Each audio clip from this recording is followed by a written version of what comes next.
Hey everybody, my name is Melissa. Welcome to Voices, empowering students in your classroom.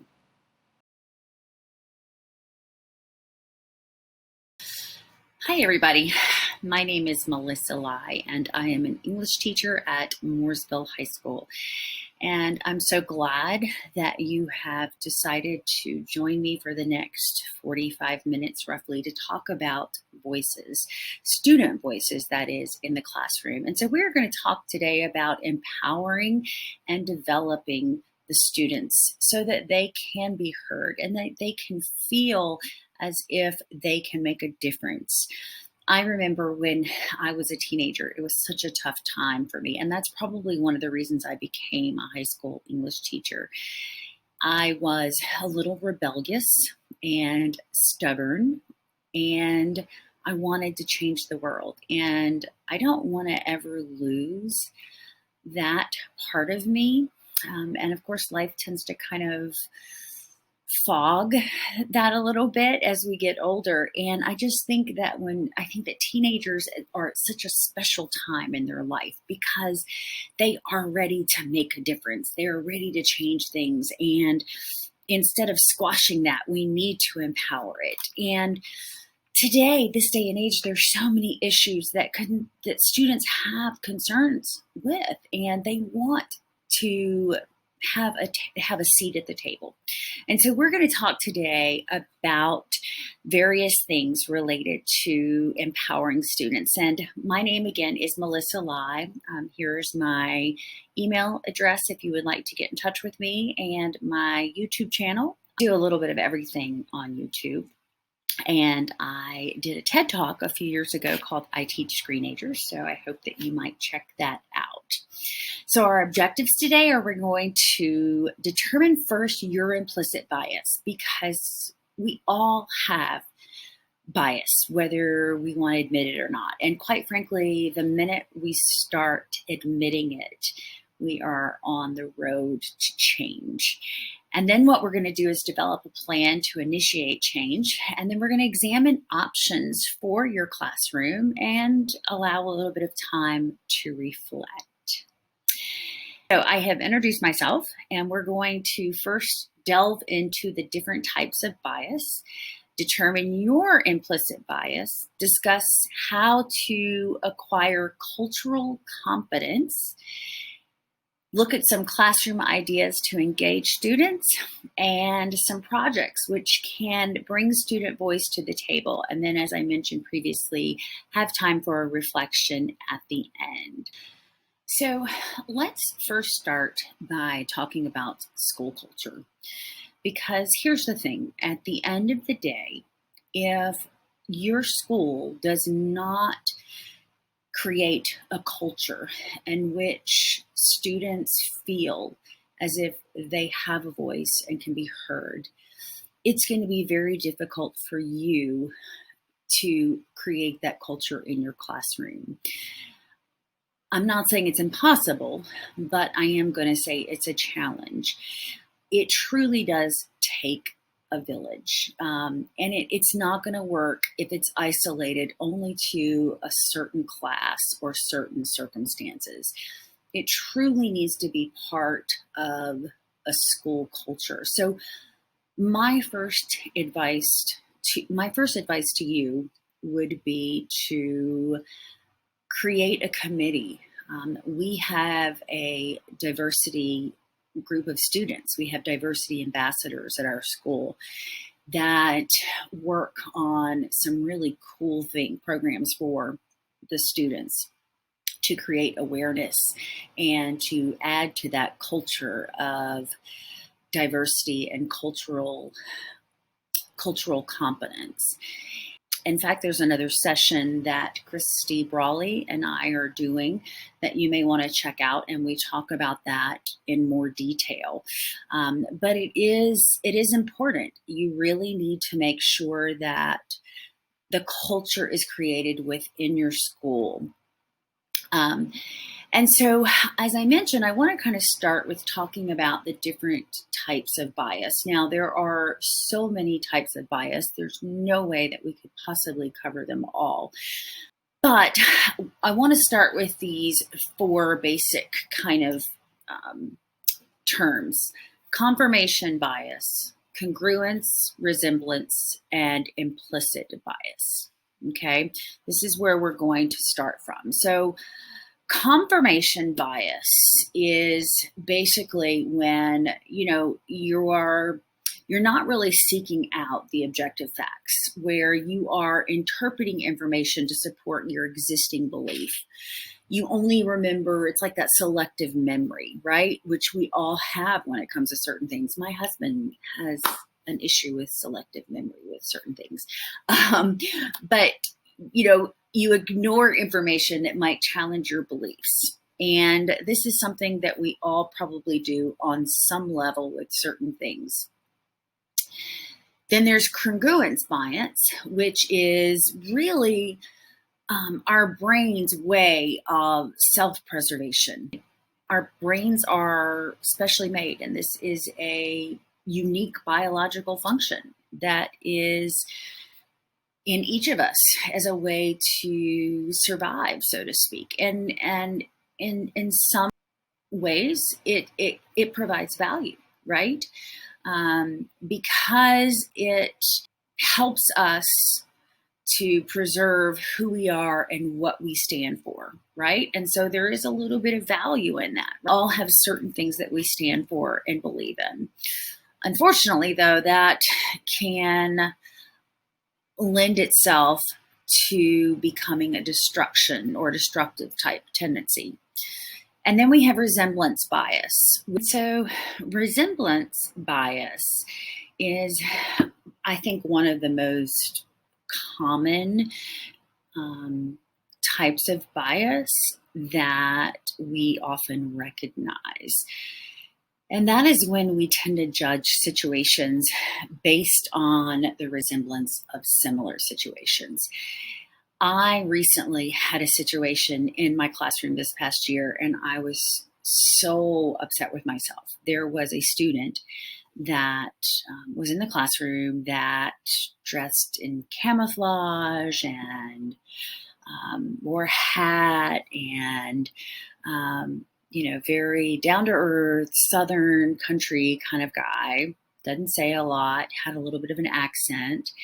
And my first reaction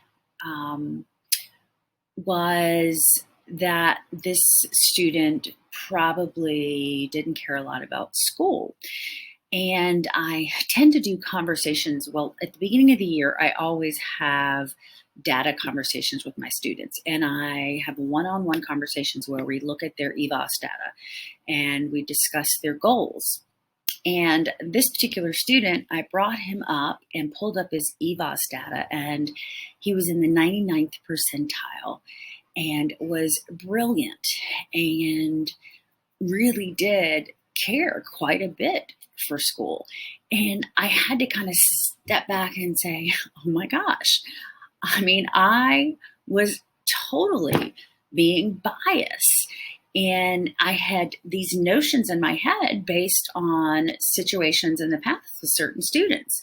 And so I think that, again, part of the problem is a lot of us don't recognize that bias. And that's the first thing that we have to do. We have to recognize the bias because it is there. And then, of course, there's implicit bias. Now, implicit bias is really the tough part. This is the tough bias because it's part of our unconscious. So in many ways, we're unaware of it. It doesn't align with our declared beliefs. So we can state certain things and believe those things and stand by that. However, we still have that bias because we don't even realize that bias is there. But here's the good thing, right? It's malleable, right? It can change. We can change this. We can recognize this type of bias and work towards changing our perceptions. What I'd like for you to do is, at this point, pause the video and attempt to take several of the Harvard Project Implicit test. They are relatively quick, and you can pick 2 to 3. I would recommend at least 3 to start with. And I'm not going to say it's the end all because it clearly isn't and can't be, but I think that it's kind of interesting and will give you some insight. I know when I took this, I was not really surprised. One of the ones that I took was dealing with weight. Um, I knew that I had a lot of bias because I've always struggled with my weight. And when I was younger, I had eating disorders and self-esteem issues. And so I wasn't surprised to learn that I tend to have bias as it relates to people who are overweight.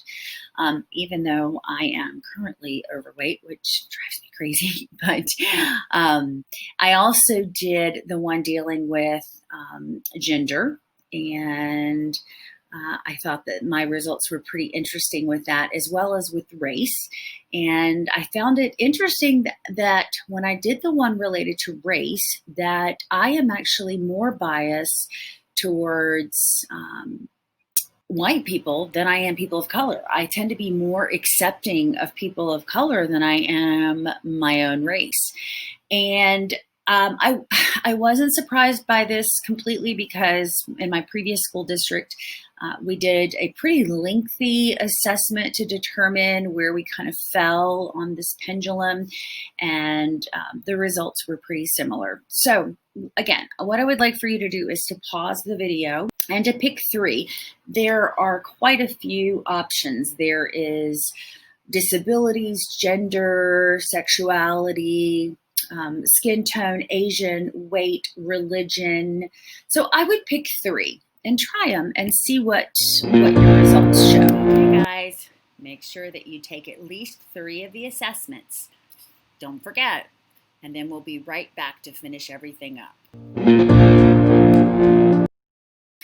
Okay, so ultimately you have taken the assessment and you have completed at least 3 of them and determined where you may have some implicit bias. So what do we do with that now, right? Okay, so we have bias when it comes to certain things. Now the question is, how do we solve for this? And so what I would say the goal is to move towards what is called diversity competency. And there are different stages in this, right? So the first stage is considered conformity. And then this is where we kind of say, okay, you know, I'm not biased. I'm not racist. I'm not sexist. And we start trying to conform to it. Stage 2 is resistance, where we start to realize, wait a minute, this is challenging some of my belief systems. This is challenging the way that I think. And then we move to the redefinition, where we kind of start to redefine what does that mean to us. And then we move into a new identity before we can actually move to diversity competence. And honestly, I would posit that most people hover in that stage 1 to 2, because the stage 3 becomes uncomfortable. The stage 3, where we start to redefine things, becomes very uncomfortable to us because we're starting to shape a new identity. We're starting to shape a new way of looking at things. Diversity competence is not simple. It's very complex. And part of the problem is that we are products of our environment. We are products of our past. And oftentimes cultural knowledge is very limited. And this is where people fall because they know some cultural characteristics, some histories, values, and behaviors, but they don't really know. They have some awareness of the difference, but it is surface level, right? And then there's cultural awareness, which is the next stage. And this is when you're starting to open to changing your own cultural attitudes. You're starting to recognize and challenge some of the things that you have felt or thought for years.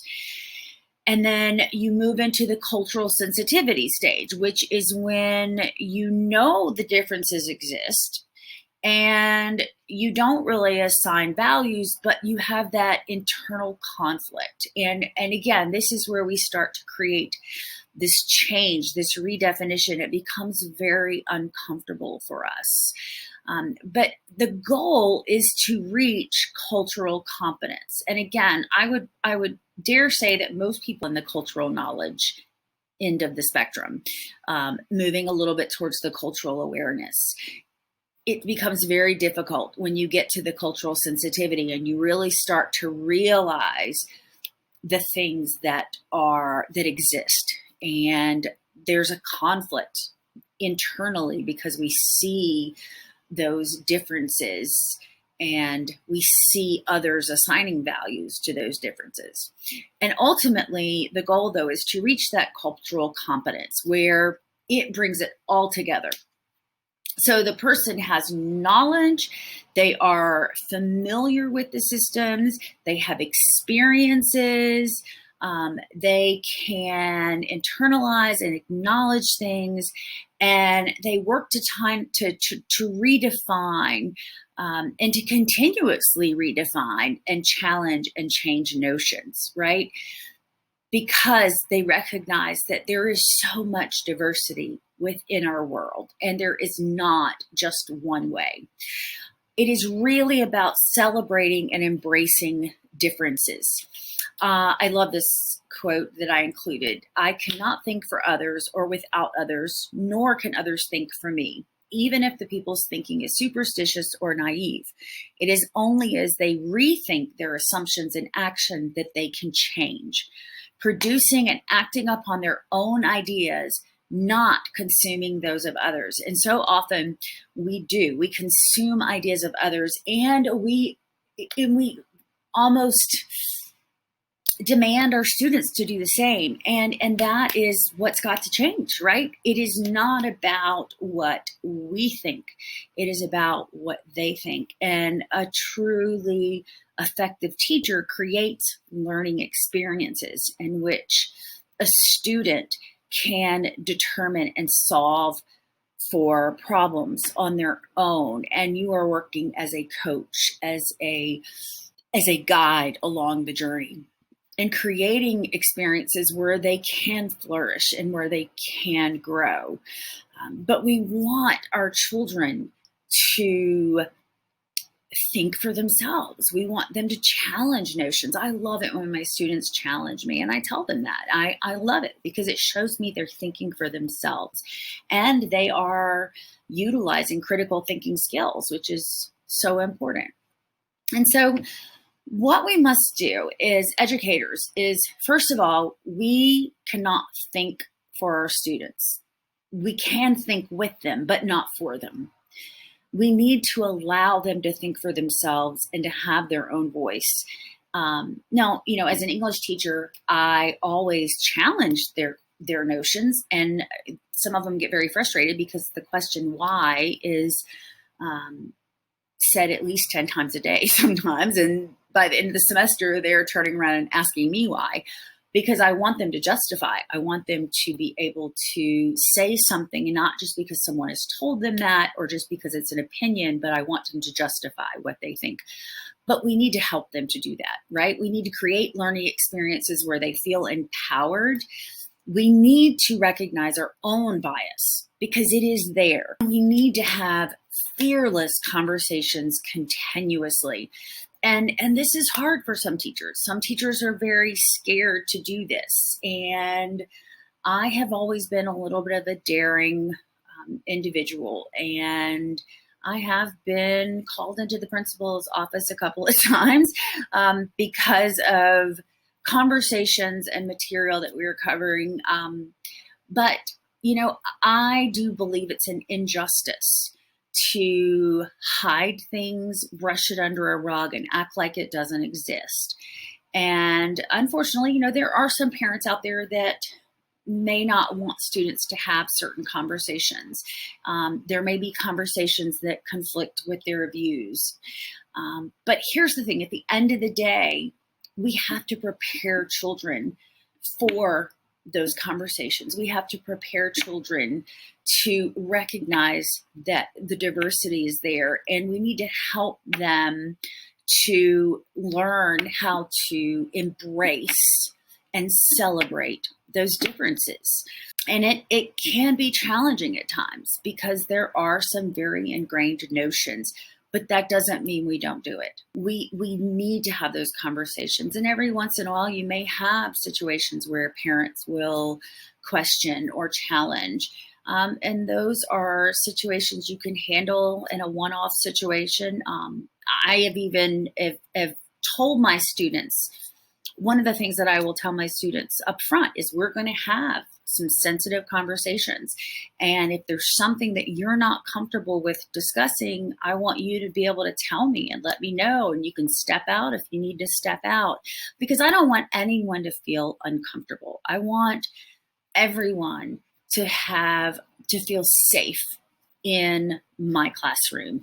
And there are times where there might be a discussion that someone feels a little uncomfortable about, and they need to be able to step out and have a space that they can go to as well and not feel uncomfortable. And it's hard. It's really challenging. It's, as an educator, I feel oftentimes like a juggler, right? We're juggling so many balls and we're walking a very tight rope. Think of, we go a little bit to the right, then we go back a little bit to the left. If we go too far, we fall on either side. We have to maintain that balance, and it's not easy. But again, we don't avoid it for that. We don't avoid it. And again, if you are a new teacher, I would recommend starting small. But you do need to have those fearless conversations, and you need to upfront let students know, there is a zero tolerance for hate language or actions. I always tell my students, no colorful adjectives. We are not going to use adjectives in discussions to describe people, especially if they are negative. Just not allowing it. And it's again part of the culture that you have to create as a teacher, and it starts day one. It starts day one. And one of the things that I would encourage each of you to do is to be vulnerable. On the first day of school, or at least the first couple of days, I will share some of my experiences with students and some of the tough things that I went through as a teenager, because I want them to realize that I understand and that I do care, and that I'm not just this person who is talking from an ivory tower, so to speak. I want them to see that I have been through some challenges, and I also, because I want them to realize they can come out on the other side, right? That they can come out on the positive. And every one of our students are going through something, every one of them on some level. And so I think that in order to create a culture where students feel comfortable, you have to be able to show some vulnerability with your students. And that's going to look different for each teacher. But I would strongly encourage you to consider that. Show your students that you are a person and that you're comfortable telling some maybe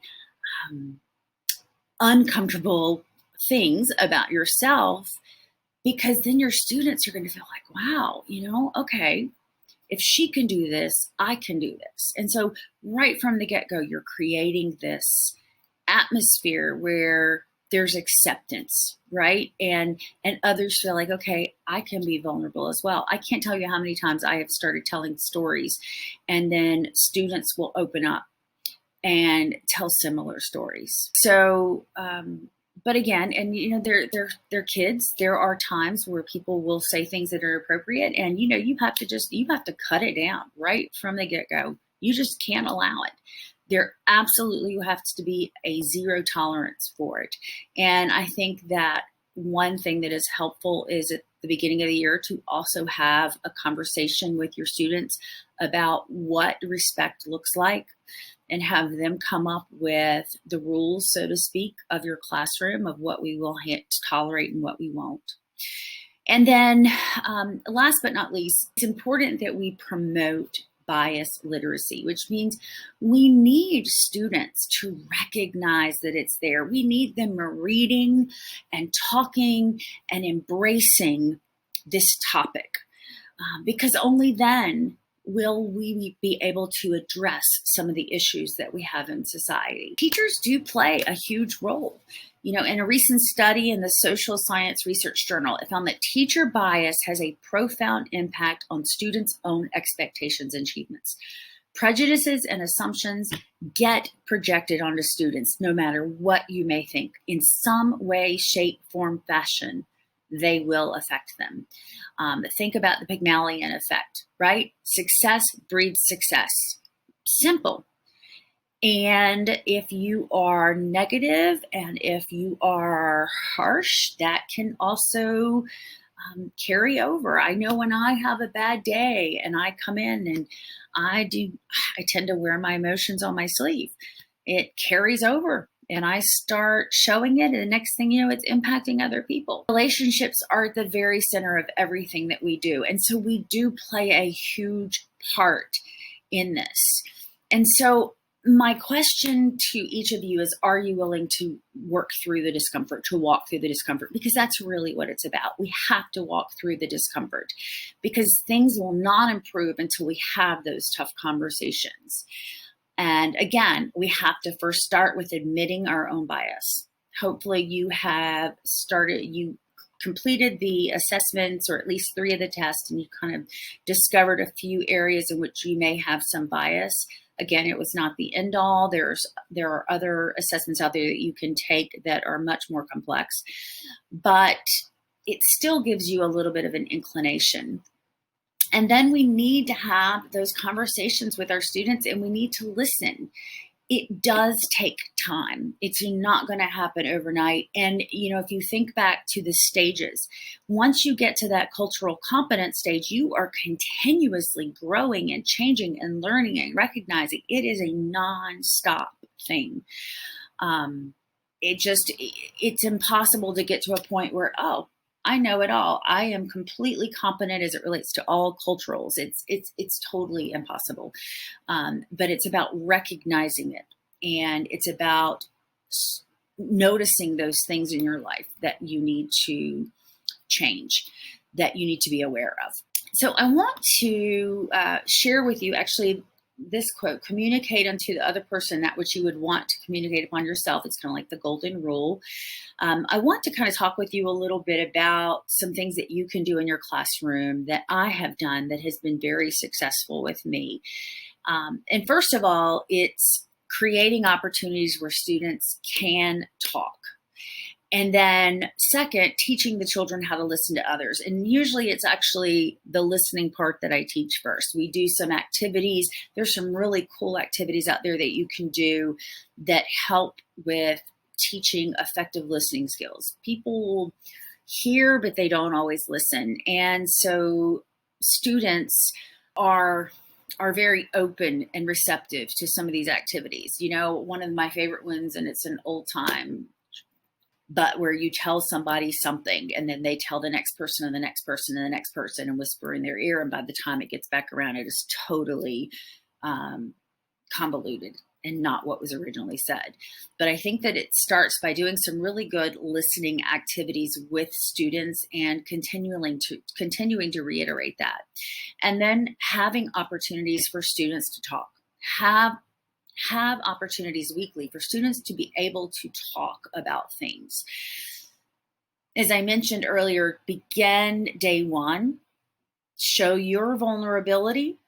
And as Theodore Roosevelt said, people don't care how much you know until they know how much you care. You have to from day one. I'm not a believer in this, don't smile until the whatever day. That's so old fashioned and so not, in my opinion, applicable. Not the way it happens. In fact, I tell my students, I'm going to treat you as an adult until you act like a child. Some other ideas that I want to provide you of ways to have those conversations. Parlay is a really cool tool if you have not used it before, because you can have conversations with your students about different topics and they can converse with each other, but it's anonymous. They have fake names. So they feel a little more comfortable opening up with their peers and discussing some situations that they may not feel comfortable doing, face to face. Now, Parlay is also a great tool you can use for face-to-face conversations as well. And there's an added tool that is very similar to Back Channel, where your students could be, if they don't want to talk, they can actually type through the Back Channel. Journaling is, of course, a great tool to incorporate in your classroom. And I think that it's important, though, as a teacher, that you read some of the journals and respond to them. So many times teachers don't do that. And I think that if it impacts students. Read what they have to say, listen to them. You get to know them quite a bit. I have gotten to know kids so much through journaling. And then bring that relevant material into the classroom. Bring the stuff that might turn into some difficult conversations. And talk about those things. There are tons of tools out there that you can use as well as it relates to conversation.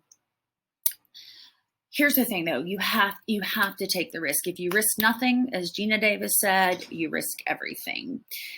And so I want to share with you a video. So in one of my classes, now I teach English and public speaking, but my style is very similar for my English and my public speaking classes.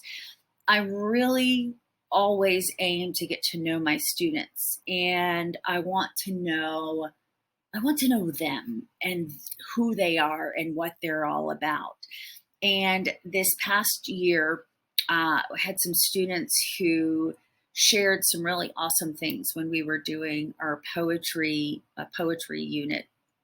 And also in my public speaking class, where they had to do an impromptu discussion and tell us some things about themselves. And so afterwards, after they did this, I started thinking, oh my gosh, their stories are amazing. And so I approached a handful of them with different things. Well, for 8 of the students, I approached them and said, here's what I want you to do. I want you to write a spoken word, and you're going to do this together. You're going to perform this together. And the only thing I'm going to tell you is the title. I want the title to be You Don't Know Me. You Don't Know Me. And I want it to be from your heart. Well, each student went away and they wrote their own thing. And then they came back together and they worked together at creating this amazing spoken word. And we wanted them to be able to perform. They had planned on performing it, but then of course we had the wonderful coronavirus that happened and they were not able to. So we said, okay, you know what? There's more than one way to skin a cat. And so we created this video. Now, this is just one example. There are other examples where students wrote speeches, wrote poetry, wrote stories about their lives. And those things are so important. I mean, we have to bring the student's voice into the classroom. It has to be about them. They have to feel vested. And I know it's hard, it's challenging, especially, as an English teacher and one that teaches the EOG, the exam weighs heavily on our minds and we want students to be able to pass it. But I think back to when I was in business. I was in corporate for 25 years before becoming a teacher. And, the philosophy was if you teach them the skills, the rest will come. And so you teach them those basic skills through whatever means you can, and the rest will come. So I want to share this video with you. Allahu Akbar. Bismillah Rahman Rahim. These words used against me to put your little hearts at ease. Oh wait, I'm sorry, that might have been me. You see, we are a religion of peace, but that's not what you believe. You don't know me. From being called stereotypical names, to constantly being told I look like an Indian kid from a TV show, to even being asked if I have any weapons on me during a class field trip. You don't know the anger I feel when I hear these remarks directed at me. My skin might not be the same color as you, but I am still human too. I live and breathe like everyone. The difference from me and you is none. America is where I was born and I am proud. You don't know me. You don't know me. Only the color of me. Systematically, you were born placed above me. Free, they say, but the 13th haunts me again, taking away our men, my father, my brother, possible doctors and lawyers, the ones who could change the world in which we live. I know that I am brown. That does not give you the right to meet my greeting with a frown. I look in the mirror, and all I see is a king with a crown. You see me and the judgment start flowing in your mind. You are blind to the person behind the mask. But is it a mask if I wear it all the time? You don't know me. You shout, "Build the wall!" to try to keep my family out, but we fight back. We shed the blood, sweat, and tears. You couldn't. You call me an immigrant in order to insult me, and say your insults motivate me to work harder and stand prouder. Go back to your country. You say, well, here I am, Standing in my own home. pero sabes qué? Tú no me conoces. Being biracial, forever stuck in the in-between, forever called that half-breed who doesn't know where she belongs. She's either too white or too black, but the racial hate, why can't we focus on that? We're taught slaves should be with slaves and masters should love masters, but as soon as they get it's considered wrong. Oh, looky over there. It's the little hijabi girl. I wonder if she has any hair. I bet you instead she's hiding all her weapons in there. Allahu Akbar, I hear them scream. My religion has now become a weapon used against me. I'm being bombarded with their ignorant views. Once labeled 3/5 of a man, now 1 in 3 of them caged at the age of 18. A system built around oppressing the people who look like me. A child forced into manhood and a man stripped of his simply for being what? Black and brown. You don't know me. This is America. Speak English. I speak Spanish even louder. You lock me in a cage trying to contain me, as if your ego and pride don't deserve to be there. You create boxes I can't check. You make jokes about my culture behind my back, yet I've never been prouder to be called an immigrant. You stand in the corner selling a dream. That you are determined to deny my kind. You don't know me. I have a voice like you, but the fact that I'm Latino is louder. You don't see me as me, but rather the lies you hear about me. With no validation in any of your claims, you still proceed to point and blame. You steal our jobs. You bring drugs to America. Tú no me conoces. Look, it's mommy's little terrorist. You're acting out of fear. Supposedly, I'm the dangerous one. Yet all that's happening is you taunting me.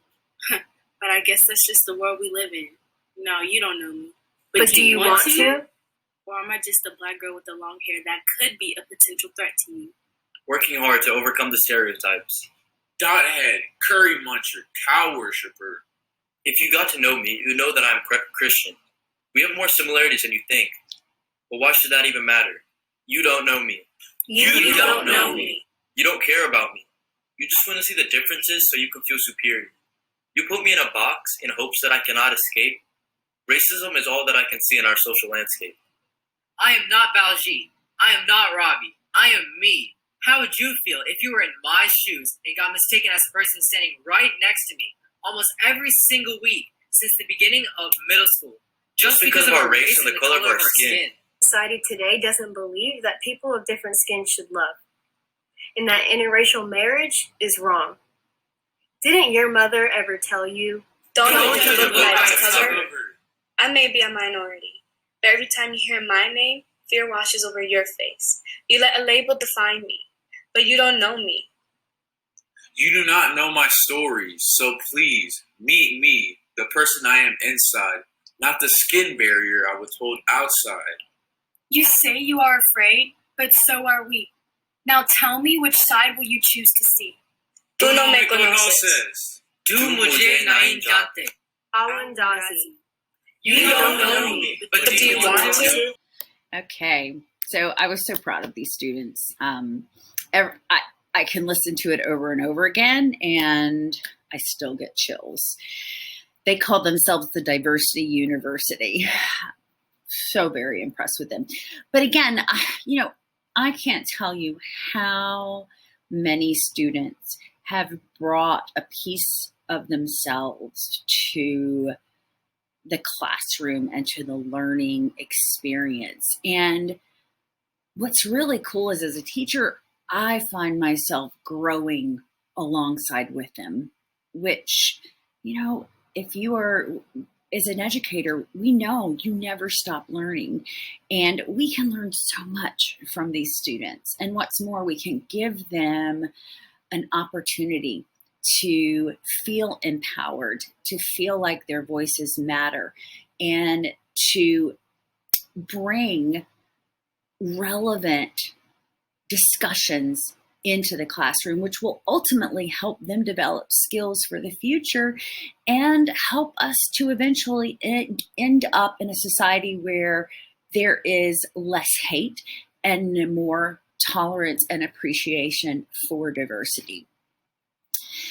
So I hope that you have enjoyed this. So there are so many things that you can do.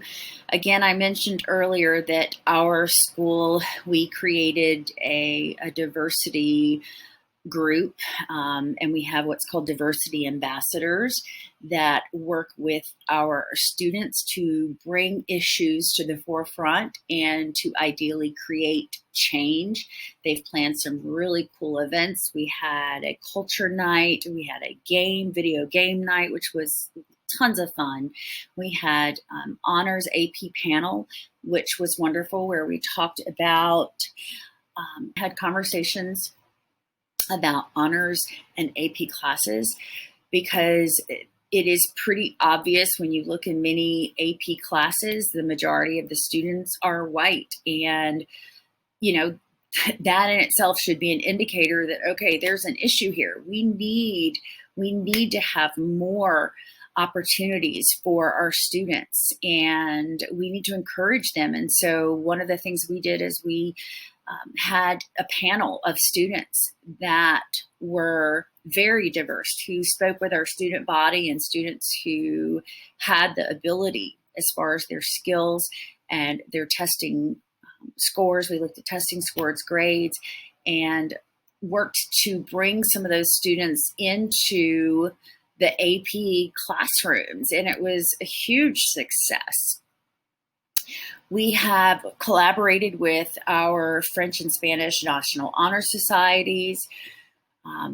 We have created our BDU, our Blue Devil updates, which is an update that we do every week. We've made sure to include communication in that each week that adds to this culture of acceptance, this culture of appreciation. And again, the students are really the ones doing it. They create the videos, they produce it from beginning to end. I'll show you a quick example of a video that they created. And this is our cultural night that we did with our students. How you doing, guys?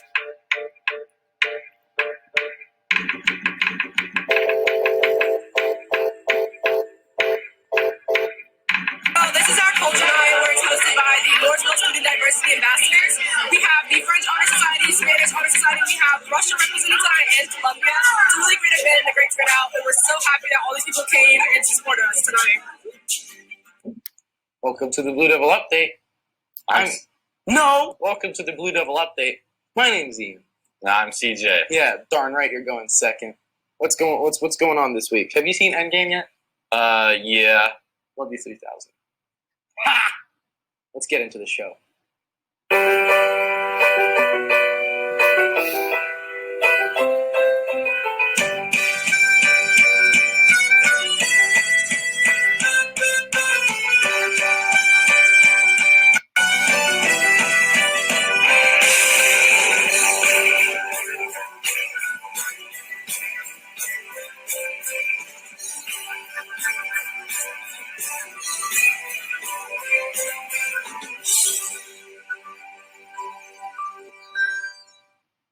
Appeals packets are available in the cafeteria during your assignment. So, as you see, the student voice is a huge part of our culture. We have so many opportunities for students to be able to bring their voice to the table. And the Blue Devil Update is a really cool group because they produce, they direct, they do the whole thing.